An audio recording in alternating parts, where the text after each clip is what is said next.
Franz Joshua Napitu, mahasiswa Universitas Negeri Semarang UNES datang ke Komisi Pemberantasan Korupsi pada Jumat 13 November lalu. Membawa beberapa berkas, Franz mengadukan dugaan korupsi yang dilakukan oleh Rektor UNES, Faktur Rohman dalam mengelola anggaran atau dana dari mahasiswa maupun luar mahasiswa. Namun, langkah yang dilakukan mahasiswa Fakultas Hukum semester 9 ini menjadi bumerang. Tidak lama setelah pengaduan tersebut, UNES mengembalikan Franz ke orang tua lewat surat yang ditandatangani Dekan Fakultas Hukum Rodiah tertanggal 16 November 2020.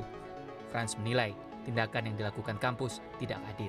Jadi saya rasa ada pola yang menurut saya hari ini represif gitu ya, dan akhirnya tidak adil yang dilakukan kepada saya, dan tidak menutup kemungkinan teman-teman yang lain juga akan mendapat perlakuan yang sama gitu. UNES membantah bila keputusan mengembalikan Franz Joshua Napitu dikaitkan ke laporan ke KPK. Tindakan mengembalikan Franz ke orang tua karena catatan buruk yang dilakukan Franz. Salah satunya adalah keterlibatan Franz dalam penggerakan simpatisan Organisasi Papua Merdeka atau OPM yang dinyatakan terlarang oleh pemerintah Indonesia. Pihak UNES bahkan telah memberikan teguran dan peringatan hingga meminta Franz untuk membuat surat pernyataan pada 8 Juli 2020 yang berisi tidak akan mengulangi perbuatannya. Itu kan bukan sanksi, jadi beda antara sanksi pengembalian, tadi apa DO, beda. Ya ditunda, kita harus memaknai kata ditunda. Artinya dia masih aktif jadi mahasiswa sih. Ditunda berarti kan ada beberapa yang tidak bisa aktif. Saya tidak menyebut apapun perilaku dia terkait dengan UNES. Justru konsen saya adalah pada dia sudah mengakui sendiri.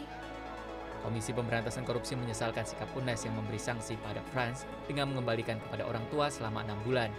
Hal ini disampaikan oleh Wakil Ketua KPK, Nurul Gufron kepada cnnindonesia.com. Gufron menegaskan bahwa pelaporan dugaan tindak pidana korupsi merupakan hak setiap masyarakat yang dilindungi oleh Undang-Undang Pemberantasan Tindak Pidana Korupsi. Sejalan dengan KPK, Direktur Lingkar Madani Indonesia, Ray Rangkuti juga menyesalkan langkah yang ditempuh pihak UNES.